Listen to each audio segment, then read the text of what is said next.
चलिए दोस्तों, आज की इस वीडियो में हम लोग क्लास 12 के एक्सरसाइज 1.4 के बेसिक जानकारी को हासिल करने वाले हैं। देखिए, जो 1.4 में हम लोग पढ़ने वाले हैं उसका नाम है द्विआधारी संक्रिया। इसको इंग्लिश में बाइनरी ऑपरेशन के हम लोग नाम से जानते हैं। तो हम लोग जानेंगे इसमें बाइनरी ऑपरेशन क्या होता है और इससे संबंधित कैसे हम लोग मतलब क्वेश्चन सॉल्व करेंगे और इसके क्या क्या सूत्र है और क्या क्या नहीं है, वो सारी बातें हम लोग इसमें जानने वाले हैं। तो सबसे पहले हम लोग जानेंगे द्विआधारी संक्रिया होती क्या है, लेकिन इससे भी पहले कुछ और चीज़ हम लोग जान लेते हैं। जैसे योग का मतलब आपको समझ में आने से, योग का मतलब होता है जोड़, अंतर का मतलब होता है घटाव, गुणा और भाग का मतलब तो आप समझते ही हैं। मान लीजिए कि आपके पास कोई दो अवयव है, ठीक है, कोई दो अवयव है। मान लिया कि मेरे पास कोई दो अवयव ए और बी है, तो इनके योग को कैसे लिखेंगे? योग का मतलब हो गया जोड़, इनके योग को लिखेंगे ए प्लस बी, ठीक है। इनके अंतर को कैसे लिखेंगे? अंतर मीन्स का घटाव, इनके अंतर को लिखेंगे ए घटाव बी। इनके गुना को कैसे लिखेंगे? इनके गुना को लिखेंगे ए गुना बी। और इनके भाग को कैसे लिखेंगे? ए बटे बी। और जहां पर बी का मान क्या होना चाहिए? 0 नहीं होना चाहिए, ए बटे बी। और कॉमा दे देंगे, बी नॉट इक्वल 0, मतलब नीचे वाले का मान 0 नहीं होना चाहिए। यदि नीचे वाले का मान 0 होगा तो वो परिभाषित नहीं हो जाएगा। तो थोड़ी सी यहाँ पर एक बातें गौर करने वाली आ रही है। देखिए, अभी मान लीजिए कि आपके पास दो कोई संख्या है, चाहे कोई दो अचर या चर राशि आपके पास है, तो उनका योग हो जाएगा ए प्लस बी, अंतर हो जाएगा ए घटाव बी, और गुना हो जाएगा ए गुना बी, और इसका भाग हो जाएगा ए बटे बी, जहां बी का मान 0 नहीं होना चाहिए। तो एक बात आप यहाँ पर समझिएगा, एक बात कि जोड़ करना हो, चाहे घटाव करना हो, या गुना करना हो, या भाग करना हो, तो कम से कम आपके पास दो एलिमेंट्स, दो अवयव होने ही चाहिए। मान लो कि एक अवयव है, तो एक अवयव को हम लोग जोड़ सकते हैं क्या? एक अवयव को घटा सकते हैं क्या? एक अवयव को गुना कर सकते हैं क्या? एक अवयव को भाग कर सकते हैं? नहीं, ये कदापि संभव नहीं है। कम से कम जोड़, घटाव, गुना, भाग करने के लिए आपको दो अवयव चाहिए। और हालांकि जोड़, घटाव, गुना, भाग करने का एक साथ हम लोग दो ही अवयव का करते हैं। मान लो कि यहाँ पर गुना करना है, 5 गुना 3 गुना 2 गुना 7 करना है, तो क्या हम लोग एक के बार में सब गुना कर देंगे? नहीं, पहले 2 का गुना करेंगे, 5 का 3 से गुना करेंगे तब 15 होगा, फिर 15 का 2 से गुना करेंगे तो 30 होगा, और 30 का फिर 7 से गुना करेंगे तो 210 होगा। तो कहने का मतलब जोड़ हो, चाहे घटाव हो, चाहे गुना हो या भाग हो, पहले हम लोग दो ही अवयव का क्रिया करते हैं। तो इसका मतलब ये हो गया कि दो आधार वाला यहाँ पर हो जाता है, यानी योग, अंतर, गुना, भाग, ये सब दो आधार से संबंधित है। और द्विआधारी संक्रिया का मतलब देखो, द्विआधारी, द्वि का मतलब दो, आधार वाला क्रिया, जिसमें दो आधार वाला क्रियाएं करते हैं, वो होता है आपका द्विआधारी संक्रिया। तो यहाँ पर ये दो आधार वाला क्रिया हो गया, कम से कम दो एलिमेंट चाहिए। तो इसका मतलब हो गया योग, अंतर, गुना और भाग, ये सब क्या होते हैं? एक द्विआधारी संक्रिया के अवयव होते हैं। आई होप समझ में आ रही होगी आपको। द्विआधारी संक्रिया, दो आधार वाला क्रिया ही द्विआधारी संक्रिया आपको कहलाती है। इसका मतलब योग, अंतर, गुना और भाग, ये सब क्या होता है? द्विआधारी संक्रिया होती क्या है? अभी द्विआधारी संक्रिया की बेसिक डिफिनेशन हम लोग कैसे देंगे, तो ध्यान से समझिएगा। मान लीजिए कि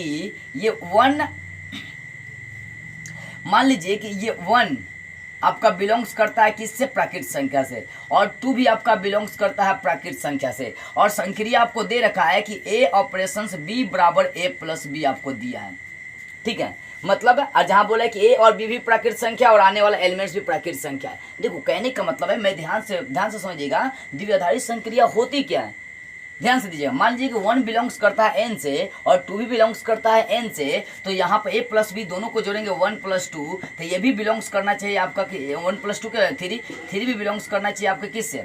तो बिलोंग्स करना चाहिए प्राकृत संख्या से। तो कहने का मतलब है कि जो दो अवयव उठाकर चलेंगे, यदि वो उसी समुच्चय का अवयव है, तो आने वाला एलिमेंट्स भी उसी समुच्चय का अवयव होना चाहिए, ठीक है। 1 जैसे प्राकृत संख्या होगा, 2 भी प्राकृत संख्या होगा, तो इनसे मिलकर जो नई संक्रिया बन रही है वो भी आपका क्या होना चाहिए? प्राकृत संख्या होनी चाहिए। इसका मतलब ये हो गया कि जब दो अवयव लेंगे, दो आधार वाले क्रिया करेंगे, और वो दोनों आधार जिस समुच्चय का या जिस सेट का अवयव होगा, उसका क्रिया करने के बाद भी उसी सेट का वो अवयव आना चाहिए। एक और एग्जांपल दे रहा हूं, ध्यान दीजिएगा। मान लीजिए यहाँ पर ध्यान दीजिए, ठीक है, ये समुच्चय आपके पास ए है, इसमें एलिमेंट्स है 1 2 3 4 5 6 7 8 9 10 11 12 13, ऐसे डॉट डॉट डॉट ऐसे आपका बढ़ते चले जाएगा, मतलब अनंत तक वैल्यू आपका है, ठीक है। तो यहाँ पर ऑपरेशन इसके अनुसार दिखाना है, या छोड़िए, योग पर दिखा रहे हैं, अंतर पर दिखा रहे हैं, गुना पर दिखा रहे हैं, भाग पर दिखा रहे हैं, ठीक है ना। तो योग पर मान लीजिए दो एलिमेंट्स कोई भी उठा लेते हैं 1 और 2, तो 1 भी आपका समुच्चय ए का अवयव है, 2 भी समुच्चय ए का अवयव है। अब योग पर करेंगे तो 1 और 2 जोड़ेंगे तो कितना हो जाएगा? 3 हो जाएगा।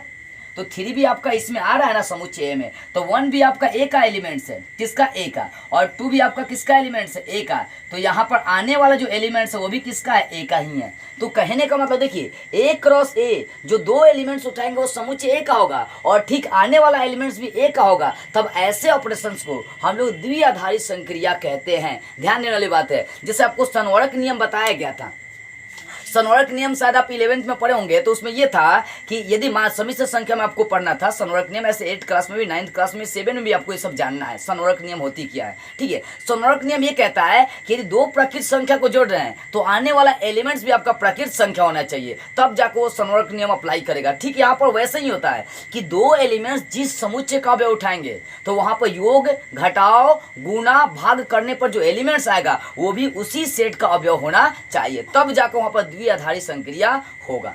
ठीक है, अब देखिए यहाँ पर तो जोर से समझ देख लिया कि 1 और 2 जोड़ेंगे। जैसे मान लो कि यहाँ पर 4 और 5 उठा लिए और इनका योग करेंगे तो 4 5 आपका कितना होगा, 9। तो 4 भी आपका समुच्चय ए का एलिमेंट्स है और 5 भी समुच्चय ए का एलिमेंट्स है, तो ये 9 भी आपका क्या हो रहा है, इसी का अवयव हो रहा है, क्योंकि 9 इसमें मौजूद है। ठीक है, तो समझ रहे होंगे। अब घटाव पर जरा सा देख लेते हैं। मान लीजिए यहाँ पर 1 और 2 आप उठा रहे हैं, 1 घटावे 2, तो 1 आपका बिलोंग्स कर गया 1 से, ए से, समुच्चय से, और 2 भी आपका बिलोंग्स कर गया समुच्चय ए से। ठीक है, तो इनका अंतर कर रहे थे, इनका अंतर करेंगे तो -1। क्या -1 इस समुच्चय के अंदर मौजूद है क्या? इसमें माइनस है नहीं, इसमें टोटल प्लस वाली संख्या 1 से लेकर अनंत तक है, तो यहाँ पर लिख लेंगे does not belongs to set A, मतलब ये सेट ए से बिलोंग्स नहीं कर रहा है। यानी यहाँ जो अंतर होगा, यहाँ जो घटाव होगा, इसके लिए सत्य नहीं होगा, द्विआधारी संक्रिया नहीं दर्शाएगा। क्यों? क्योंकि 1 यदि ए का अवयव है, 2 भी यदि ए का अवयव है, तो इनका अंतर भी ए का अवयव आना चाहिए। ठीक है, अब जैसे गुना पर देख लेते हैं। मान लीजिए 1 और 2 ही उठा रहे हैं, 1 और 2 का गुना करते हैं, तो 1 भी आपका ए से बिलोंग कर रहा है, 2 भी ए से बिलोंग कर रहा है, तो इनका गुणनफल करेंगे 2, तो 2 भी आपका क्या हो रहा है, सेट ए से बिलोंग्स कर रहा है। तो इसका मतलब गुना जो है ना क्या है, एक द्विआधारी संक्रिया है, क्योंकि जो 2 अवयव सेट ए से बिलोंग्स कर रहा है उनका क्रिया करने के बाद भी वही सेट का अवयव आ रहा है, तो इसका मतलब द्विआधारी संक्रिया को दर्शा रही है। ठीक है, अब जैसे भाग पर चेक कर लेते हैं। मान लो कि यहाँ पर 4 और 5 एलिमेंट्स उठा लिए, तो 4 भागे 5 इनका करते हैं, 4 भी आपका सेट ए से, 5 भी सेट ए से बिलोंग कर रहा है, तो इनका भागा करेंगे तो 4/5 हो जाएगा। अब बताइए क्या 4/5 इसमें है क्या? इस सेट में नहीं, यहाँ तो टोटल बिना बटा वाला संख्या 1 से लेकर अनंत तक की संख्या है। इसका मतलब ये हो जाएगा डज नॉट बिलोंग्स टू ए, ये सेट ए के अंदर मौजूद नहीं है। तो इसका मतलब है कि जो अंतर है, जो भाग है, वो इस सेट का मतलब एक द्विआधारी संक्रिया नहीं दर्शा सकता है। तो आई होप अब आपको बातें ये समझ में आ रही होगी कि द्विआधारी संक्रिया किसे कहते हैं। तो 2 आधार वाले संक्रिया को द्विआधारी संक्रिया कह सकते हैं, लेकिन शर्त ये होना चाहिए कि 2 अवयव जिस सेट का अवयव होगा उसका क्रिया करने के बाद भी, संक्रिया करने के बाद भी उसी सेट का अवयव होगा, तब बोलेंगे कि ये दोनों अवयव द्विआधारी संक्रिया को दर्शा रही है। ठीक है, जैसा आप इसका डिफिनेशन देखिए, किसी समुच्चय ए में एक द्विआधारी संक्रिया को ऐसे मतलब हम लोग क्या करते हैं, स्टार से डिनोटिंग करते हैं, सूचित करते हैं।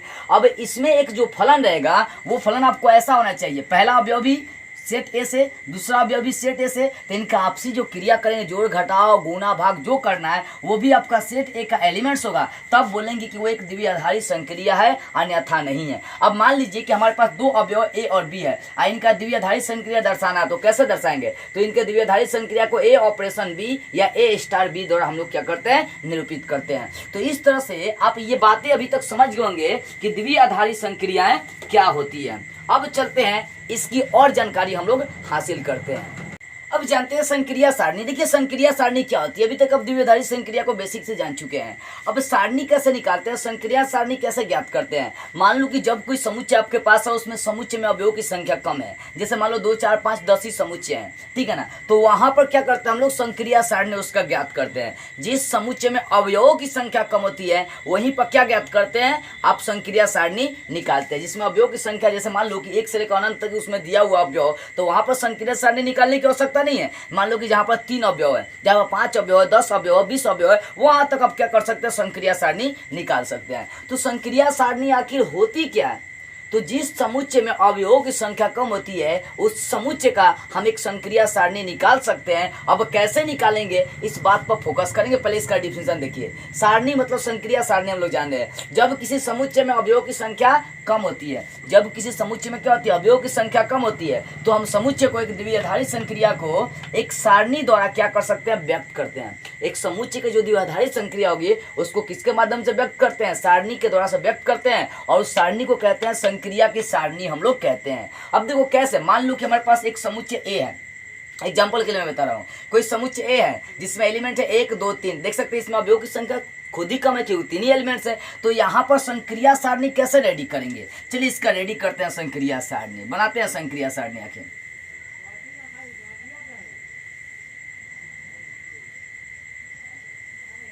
एक संक्रिया सारणी हम लोग रेडी कर लेते हैं।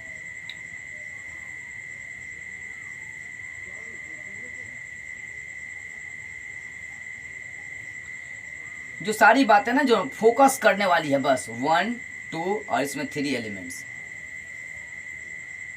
क्योंकि समुच्चय ए में आपका 3 ही एलिमेंट्स है, यहाँ भी 1 2 3 एलिमेंट्स। अब बोल रहा है कि जो संक्रिया सारणी बनाएंगे यहाँ पर एग्जांपल में, कि यह संक्रिया सारणी में जो है ना महत्तम मान को दर्शा रहा है। 1 और 3 का सबसे उच्चतम मान 3 है, 2 और 3 का उच्चतम मान 3 है, 1 और 2 का उच्चतम मान 3 है, मतलब ये वाला जो मान है बोल रहा है महत्तम मान को दर्शाना है। तो यहाँ पर संक्रिया सारणी कैसे बनाएंगे, ऊपर भी समुच्चय नीचे भी समुच्चय ए हो गया, तो ए से ए में यहाँ पर जो संक्रिया सारणी बनेगा, ध्यान दो 1 और 1 का उठाएंगे तो 1 और 1 में देखना महत्तम मान, ये दर्शा रहा है कि महत्तम मान उच्चतम मान लेना है, तो 1 और 1 में उच्चतम मान 1 हो जाएगा। अब आगे चलते हैं, 1 का 2 के साथ भी क्रिया करते, संक्रिया करते हैं, 1 और 2 में सबसे उच्चतम मान 2 हो जाएगा, और 1 और 3 में सबसे उच्चतम मान कौन हो जाएगा, 3 हो जाएगा। ठीक है, अब आगे देखिए 2 और 1 में चर्चा करते हैं। 2 और 1 में सबसे उच्चतम मान कौन हो जाएगा, 2 हो जाएगा। 2 में उच्चतम मान कौन हो जाएगा, 2 हो जाएगा। और 2 और 3 की चर्चा करेंगे तो इसमें उच्चतम मान आपका 3 हो जाएगा। ऐसे 3 और 1 में सबसे उच्चतम मान 3 हो जाएगा, 3 में उच्चतम मान आपका 3 हो जाएगा, और 3 में आपका उच्चतम मान क्या हो जाएगा,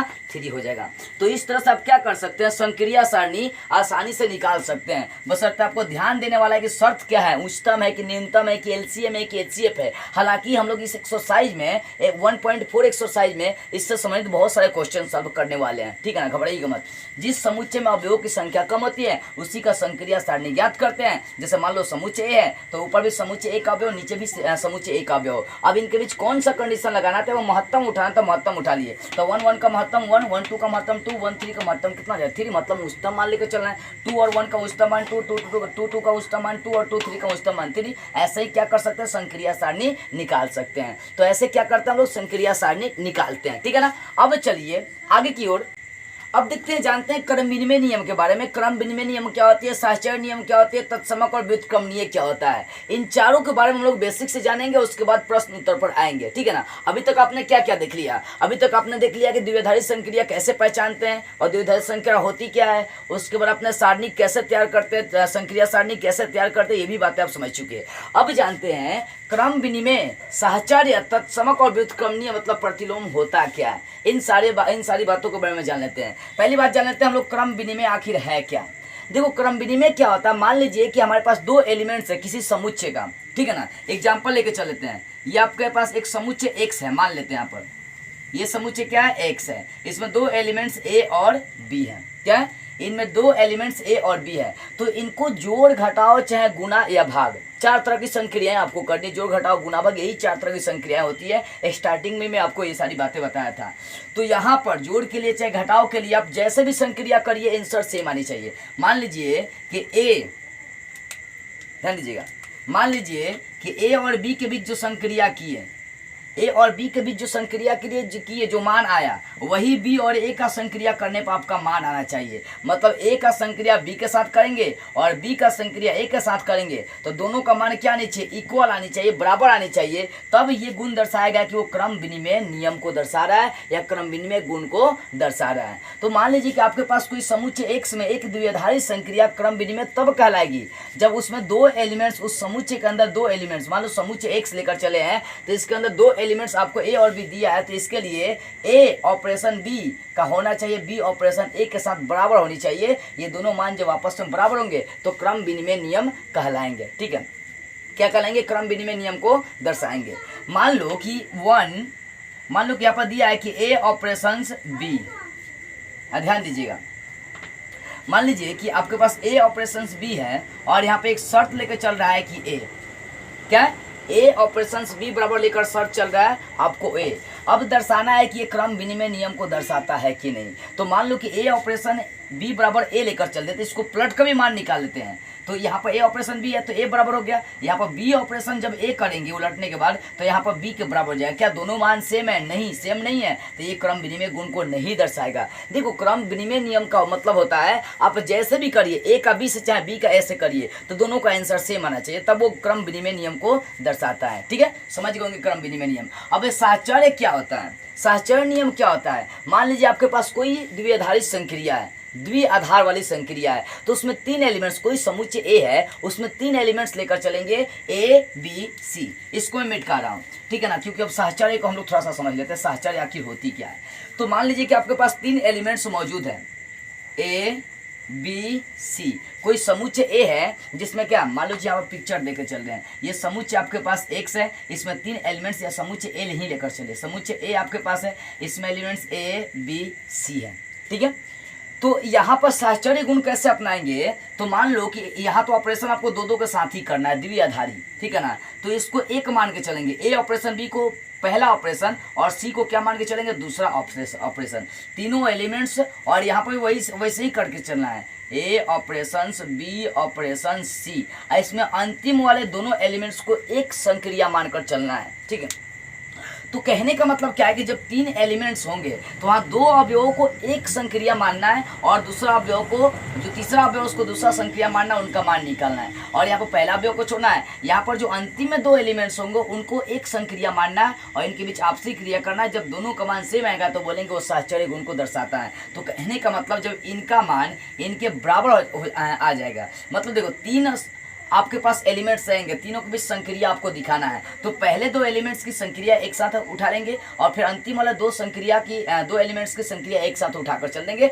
वहां पर आपसी क्रिया करेंगे। आपका यदि दोनों का मान सेम आ जाएगा, इन दोनों का मान सेम आएगा, तो बोलेंगे वो साहचर्य गुण को दर्शाता है। जैसे देखिए एक द्विआधारी संक्रिया ए क्रॉस ए इज इक्वल ए, साहचर्य तब कहलाएंगे जब आपके पास 3 एलिमेंट्स ऐसा होगा कि ए बी सी, ये तीनों एलिमेंट्स समुच्चय ए से ही बिलोंग्स करते हैं, जो भी सेट दिया होगा उसी से बिलोंग्स करते हैं, तो इनका ऑपरेशन ए बी और सी का ऑपरेशन आपका बराबर होनी चाहिए, ए बी सी ऑपरेशन के बराबर होनी चाहिए। बस ध्यान देने वाली बात है कि इसमें पहिलका 2 एलसीएस में पहिलका 2 एलिमेंट्स में ब्रैकेट होता है, इसमें अंतिम वाले 2 एलिमेंट्स में ब्रैकेट होता है। यदि इन दोनों का मान एलसीएस बराबर आरसीएस आ गया तो साहचर्य गुण को दर्शाएगा। जहां यहाँ पर देख सकते हैं for all A B C belongs करता है, ये सिंबल फॉर ऑल का मतलब सभी के लिए दिखाना है कि सभी के लिए ए बी सी समुच्चय ए से बिलोंग्स ही करना चाहिए। तो इस तरह से आप क्या ज्ञात कर सकते हैं, साहचर्य को दिखा सकते हैं। ये सूत्र आपको याद रखना है। ठीक है, अब देखिए तत्समक क्या है और व्युत्क्रमणीय क्या है। कई बच्चों को यही बातें नहीं समझ में आती है कि आइडेंटिटी कैसे निकालते हैं, तत्समक कैसे निकालते हैं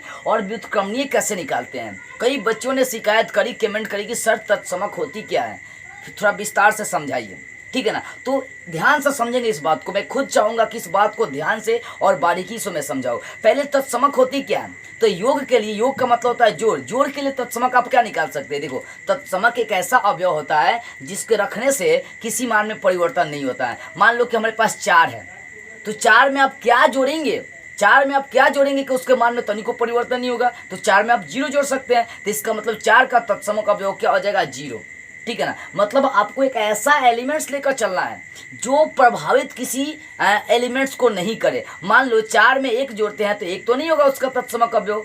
ठीक है ना, तो तत्समक अवयव का मतलब है एक ऐसा एलिमेंट जो किसी समुच्चय को प्रभावित नहीं करे, ज्यों का त्यों छोड़ दे, उसे कहते हैं तत्समक। जैसे मान लो यहाँ पर गुना के लिए तत्समक हम लोग ढूंढ रहे हैं। मान लो कि मैं 4 का बोलूँ कि तत्समक क्या होगा, 4 का तत्समक क्या होगा, तो 4, क्योंकि गुना के लिए हम लोग देख रहे हैं तो 4 का तत्समक सिर्फ 1 होगा। क्यों, क्योंकि 4 का 1 से गुना करेंगे तो 4 ही रहेगा। 1 जो है ना 4 को प्रभावित नहीं कर रही है, इसलिए 4 का यहाँ पर तत्समक अवयव सिर्फ गुना के लिए 1 होगा, लेकिन जोड़ के लिए 0 होगा। तो तत्समक अवयव का मतलब, इस बात को समझिए, तत्समक अवयव का मतलब होता है जो किसी भी समुच्चय के अवयव को प्रभावित नहीं करे, ज्यों का त्यों रहे। ठीक है ना, चलिए देखिए तत्समक, इसको आइडेंटिटी कहते हैं। मान लीजिए यहाँ पर एग्जाम्पल, पहले समझिए इस बात को, एग्जाम्पल लेकर समझते हैं। मान लीजिए यहाँ पर कि आपके पास जोड़ के लिए दिखा रहा है कि जोड़ के लिए R क्रॉस R, जोड़ के लिए आर क्रॉस आर एग्जाम्पल सिर्फ अभी समझिए, आर क्रॉस आर बराबर आपका आर ही है, क्योंकि जो भी एलिमेंट्स उठाएंगे उसी सेट के अंदर आनी चाहिए, तभी ना जाकर वो द्विआधारी संक्रिया होगा। तो ध्यान देना है कि आर क्रॉस आर के लिए दिखाना है कि यहाँ पर तत्समक अवयव है कि नहीं, मतलब प्लस के लिए आपको दिखाना है, जोड़ के लिए। तो मान लीजिए कि आपके पास कोई समुच्चय ए का अवयव स्मॉल ए है, कोई समुच्चय जिसका अवयव क्या है, स्मॉल ए है। अब इसका संक्रिया एक ऐसे एलिमेंट्स के साथ करना है, इनका संक्रिया ए का संक्रिया एक ऐसे एलिमेंट्स के साथ करना है कि ये आनी चाहिए, इसके मान में कोई परिवर्तन नहीं होनी चाहिए जोड़ के लिए। तो यहाँ पर ए में क्या जोड़ेंगे कि इसके मान में परिवर्तन नहीं होगा, तो जीरो जोड़ेंगे, क्योंकि ए में जीरो जोड़ेंगे तो भी ए आएगा, चाहे जीरो में ए जोड़ेंगे तो भी क्या आएगा, आपका ए ही आएगा।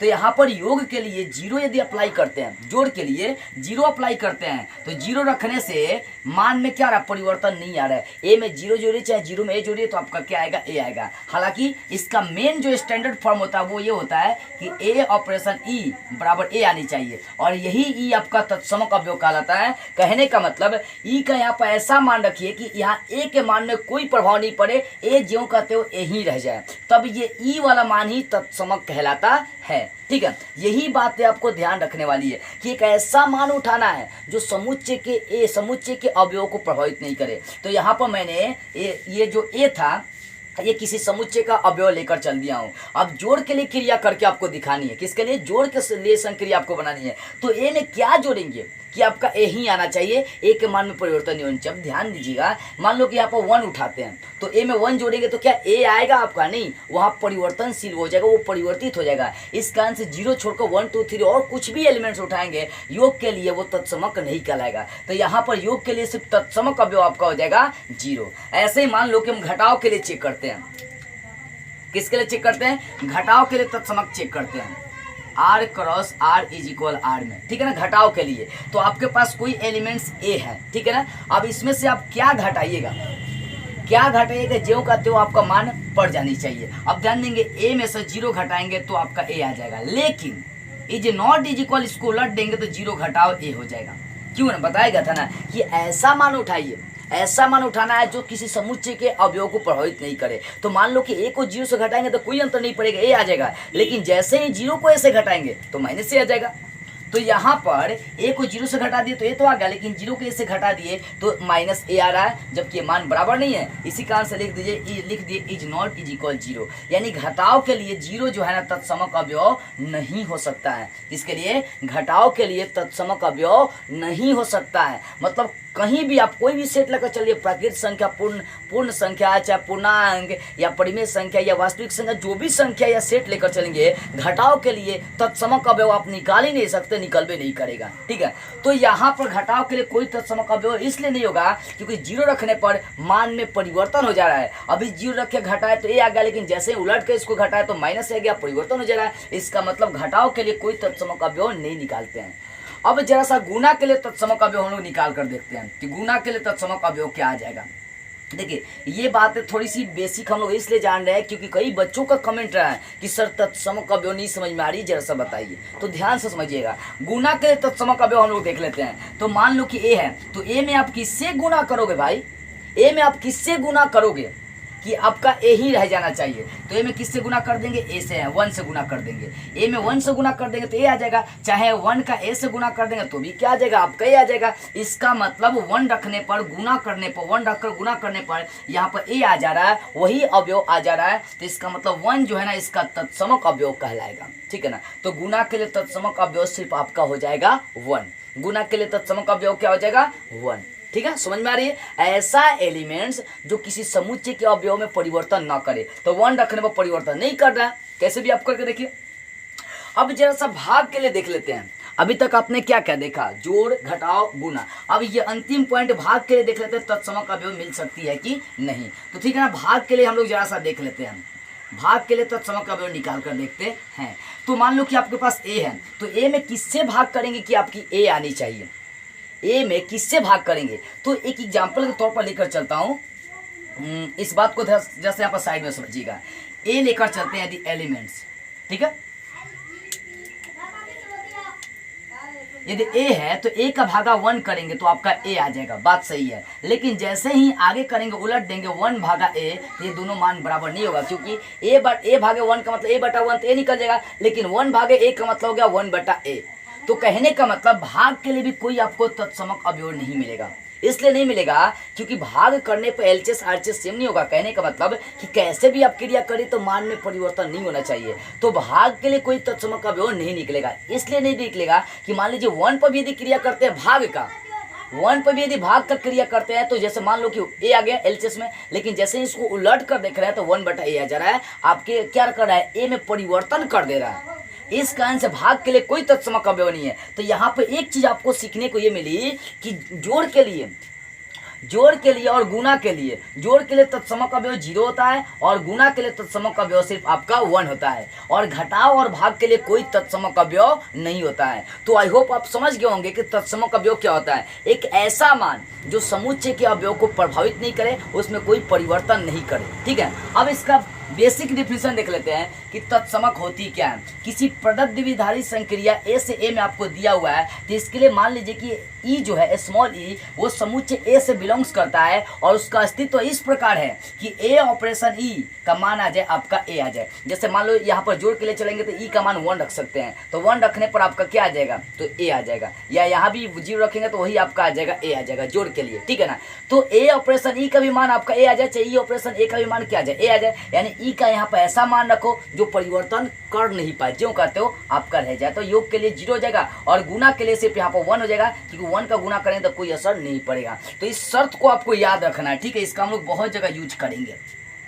तो तत्समक जांच करने का ऑपरेशन ये होता है, ए ऑपरेशन ई बराबर ए आनी चाहिए, या ई ऑपरेशन ए बराबर क्या आनी चाहिए, ए आनी चाहिए। जहाँ ए और बी भी, यहाँ पर ए भी बिलोंग्स करना चाहिए ए से और ई भी बिलोंग्स करना चाहिए समुच्चय ए से। तो ये बेसिक सूत्र लेकर चलेंगे तत्समक का, ये होता है। ठीक है ना, तो तत्समक एक ऐसा मान जो उसके अवयव में कोई परिवर्तन नहीं करे। अब ये बातें जानते हैं प्रतिलोम होता क्या है, व्युत्क्रमणीय होता क्या है। ये बातें तो आपको हालांकि समझ में आनी चाहिए। व्युत्क्रम का मतलब होता है उल्टा, व्युत्क्रम मीन्स क्या होता है, उल्टा। मैं इसको अब मिटका दे रहा हूँ। ठीक है ना, अब हमको समझना व्युत्क्रमणीय होती क्या है, इस पर जरा सा हम लोग गौर करते हैं। व्युत्क्रमणीय, देखो व्युत्क्रम मीन्स होता है उल्टा। जैसे मैं बोलूँ कि 4 का व्युत्क्रम क्या हो जाएगा, तो 4 का व्युत्क्रम उलट देंगे 1/4 हो जाएगा। 3/4 का व्युत्क्रम क्या हो जाएगा, तो 4/3 हो जाएगा। व्युत्क्रम कैसे निकालते हैं, तो सिर्फ नीचे को ऊपर, ऊपर को नीचे कर देना, आपका क्या निकल जाएगा, व्युत्क्रम निकल जाएगा। लेकिन कोई द्विआधारी संक्रिया व्युत्क्रम को कब दर्शाती है, वो व्युत्क्रमणीय कब होती है, उसका प्रतिलोम कब निकालते हैं, इस पर गौर करते हैं।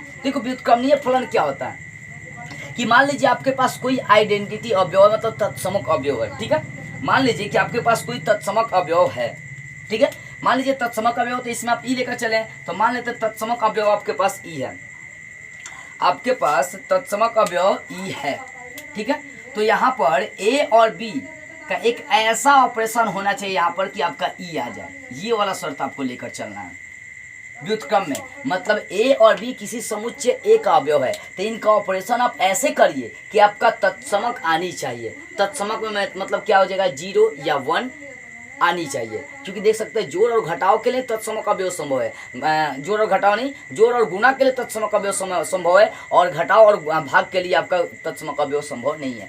तो यहाँ पर कहने का मतलब ये है कि ए और बी ये 2 अवयव किसी समुच्चय का इस प्रकार अवयव है कि इनका ऑपरेशन करने पर आपको तत्समक आना ही चाहिए। तत्समक आएगा तभी बोलेंगे कि बी जो है ए का व्युत्क्रम कहलाएगा, और यहाँ पर व्युत्क्रम को लिखेंगे ए यूनिवर्स से सूचित हम लोग करते हैं। तो ध्यान से इस बात को समझिए कि आखिर व्युत्क्रमणीय कब होता है। तो कोई समुच्चय हमारे पास दिया है ए, मान लो यहाँ पर कोई समुच्चय ए है, इसमें अवयव ए बी और तत्समक भी आपका ई से ही ए भी बिलोंग्स करना चाहिए उसी में। तो इनका ऑपरेशन आप इस प्रकार करिए कि आपको ये ई मिलनी चाहिए, तत्समक मिलनी चाहिए। ठीक है ना, तो ए का ऑपरेशन बी से करिए तो भी आपको ई मिलना चाहिए, चाहे बी का ऑपरेशन आप ए से करिए तो भी आपको क्या मिलनी चाहिए, आपको हर हालात में मिलनी क्या चाहिए, तो सिर्फ आपको ई मिलनी चाहिए। तो 2 अवयवों का इस प्रकार ऑपरेशन करना है, क्रिया करना है कि आपको एक तत्समक अवयव मिल जाए, तो हम बोलेंगे कि बी जो है ना दूसरा एलिमेंट्स पहले का क्या है, व्युत्क्रम है। यही डिफिनेशन लिखा हुआ है। हालांकि हम लोग जोड़ घटाव गुना भाग के लिए तत्समक देख लेते हैं, व्युत्क्रम देख लेते हैं जरा सा। मान लो यहाँ पर, ठीक है ना, हम लोग जांच रहे हैं किसके लिए, जोड़ के लिए, जोड़ के लिए तत्समक अवयव देख रहे हैं। ठीक है, जोड़ के लिए तत्समक अवयव नहीं व्युत्क्रमणीय अवयव देख रहे हैं। अब मान लो कि ए है, तो ए का किसके साथ एक क्रिया करेंगे कि तत्समक हो जाए जोड़ के लिए, तो ए में क्या जोड़ेंगे कि तत्समक अवयव आनी चाहिए, तो तत्समक अवयव जोड़ के लिए 0 होता है, तो ए में क्या जोड़ेंगे, माइनस से जोड़ेंगे, तभी तो आपका 0 आएगा। तो देख सकते हैं ए और ये दूसरा बी का काम करेगा, तो ए और बी का इस प्रकार ऑपरेशन करिए कि तत्समक एलिमेंट्स आना ही चाहिए। देख सकते हैं ना, 2 अवयव है तो उनका इस प्रकार ऑपरेशन करना है कि तत्समक अवयव आ जाए, और तत्समक अवयव 2 ही लेकर चलेंगे, 0 और 1।